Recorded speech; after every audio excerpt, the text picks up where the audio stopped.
Well, Dowse, a game of two halves. Yep. First half, I will say I thought Eastleigh played an awful lot better than I expected them to. Yep. Did you take the same view? We didn't get a chance to get ourselves in the game, you know. We somehow managed to not tell me centre-half he's got all the time in the world, and he shanked it out for the corner. And the corner comes in, we keep our misses by a million miles, and it comes to me left-back area, and the right-back, who had a great game all day, managed to cross the ball, and nobody's picked up. Then you get a centre-half who's meant to be picking up, and says he gets blocked, and it's 2-0. So both boxes are covered. So I think you put yourself under pressure straight away by doing that, especially the chat we had in a week about him, you know, trying to put, like, because what the chat in the week was about, you know, maybe he's giving them some responsibility and them doing something about it. So that didn't work, to be honest. I've tried the old arm around the shoulder on how much I love him and tried to give a bit. So I'm just glad I've got this 2-week break, crack on and do what I've got to do, you know. I think at the start people are blaming Gavin and blaming Cook about why we weren't winning these games, but that's proved over the last couple of weeks. That's a lot of cobblers as well.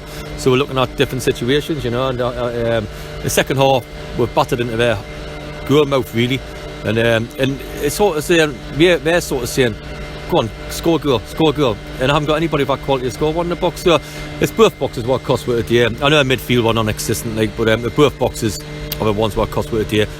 One clinical in the second half where you need somebody to pull some out of the bag from 5 or 6 yards even, and defensively I've just explained the 2 goals, but again I mean I'll put another hover show on mate and show me 2 goals with this conceded today. So schoolboy Evers, that's what happens. But listen, I've got 2 weeks and I've been dying for this 2 weeks to come, to be honest.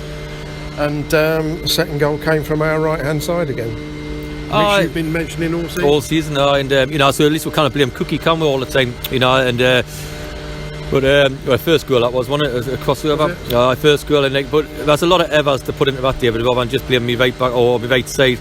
But it has been a problem all season, and but it was that easy. It was like that. You got all the time in the world. How do you shank it for the corner? How do we keep our miss it? How's it come to the right winger here to cross for their left winger to score? That's quite an easy goal to give away, you know. And the second one is the ball in the box. Well, we've knocked some good balls in the box today, and we haven't attacked them. And we should have, you know, some good balls in. And here get a half decent ball in the box, but somehow their centre half beats my centre half to a ball, and a bit frightening really. You just brought in Jamal Loza today. Yep.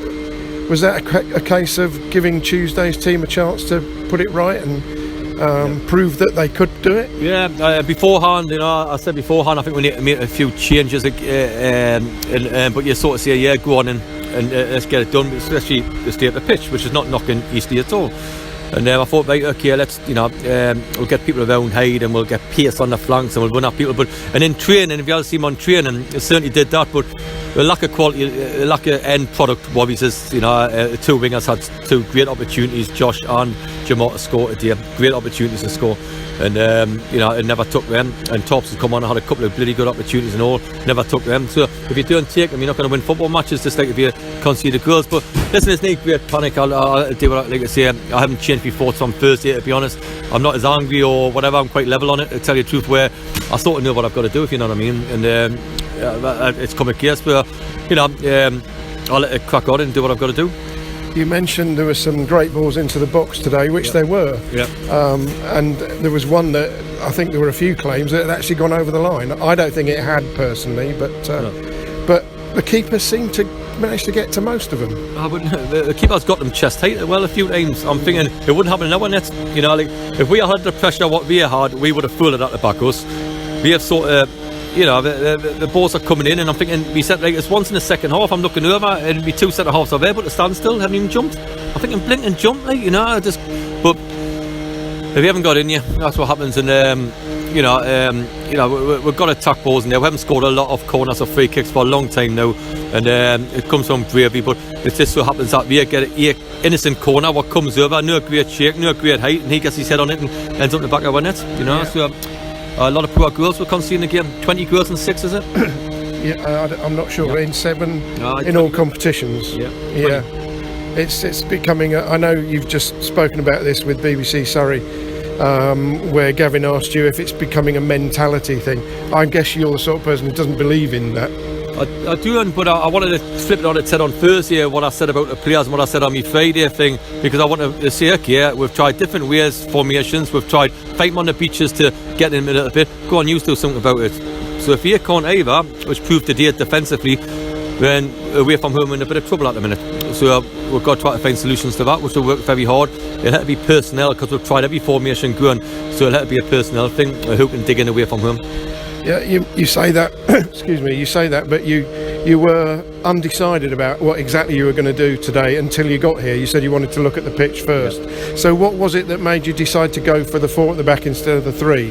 I looked at the pitch, I thought we'd get the pace, because I thought he couldn't play much, because it's bogged down, and the groundsmen are trying very hard, so I thought maybe we'll get the ball wide. If I thought I put the 2 quickens either side of Hayward, maybe they'll get over top them as well. But the strength of midfield isn't passing, to be honest. Let's get the cards on the table. So they didn't find that pass, they didn't, and all of us said. So listen, I had a 3-5-2 in mind, and being nice and strong against their 3-5-2, and in hindsight I should have stuck with what I thought at the beginning. And I can only, because I had it all written down, I had it planned. You have a little chat and all. I'm not blaming anybody or staff or out like that, because I've got to have a pair to make my own decisions. But that's a decision I should have made, to be honest. And people say, oh well, it wouldn't have made any difference. Well, maybe not, but maybe it certainly might not have felt it like it did in the first 20 minutes.